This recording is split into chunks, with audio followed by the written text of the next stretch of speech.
কি খবর মান্দি? আসসালামু আলাইকুম। ওয়ালাইকুম সালাম। বসেন। তা সবসময় ঘরে বসে থাকতে চলবো? বাইরে বেরাও না? পুরা কেমন ঘুরে এসো? হ্যাঁ, খুব সুন্দর। বলেছিলাম না দাদুমণি, আবিরের কথার মধ্যে জাদু আছে। কিছু লাগলে আমারে কইও, হ্যাঁ? আর আর ভালো না লাগলে আমার ঘরে যাইও, গল্প করবো। আমার যখন খুব মন ভালো থাকে অথবা ঘুমোর খারাপ থাকে তখন আমি এই জায়গায় হাসি। আমার এখানে নিয়ে আসলাম, কারণ স্পেশাল কেউ।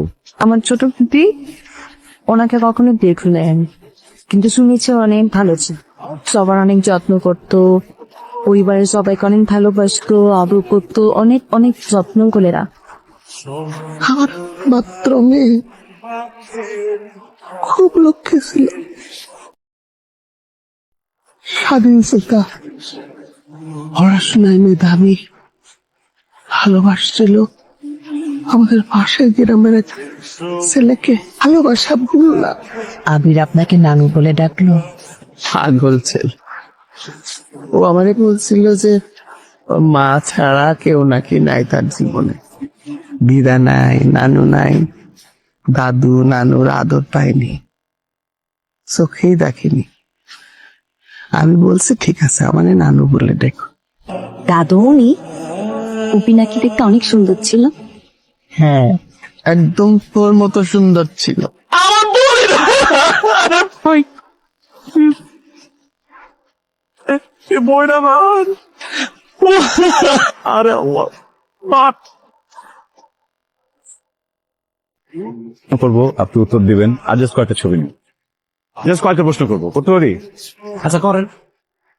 আপনার নাম? আমার নাম সালাউদ্দিন। সালাউদ্দিন ভাই। সালাউদ্দিন ভাই, আপনি তো একজন জেলে। এই যে আপনাদের পানির উপরে জীবনযাপন, বের হচ্ছেন, ঝড় বাদল, কত দুঃখ, কত কষ্ট, না সব মিলে আপনার কি সন্তুষ্ট এই জীবন নিয়ে? আলহামদুলিল্লাহ। কি মিতু, আচ্ছা কেমন ঢাকায় আমার?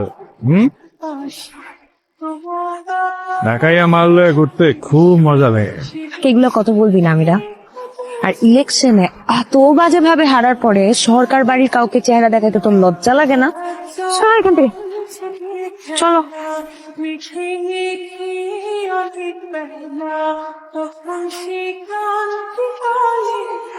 আমি তো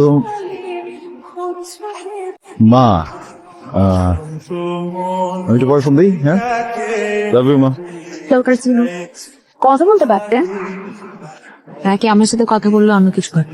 এমন কিছু না, এমনি। আচ্ছা ওই ছেলেগুলো কে ছিল বললেন না তো? মা, আপনি না লিজেন, এটুকু বুঝতে পারেন নাই? সারাক্ষণ কিছু কিছু ঘুরে আমার একদম ভালো লাগে না। চাইলে করতেই পারতেন। কি করতে পারতাম?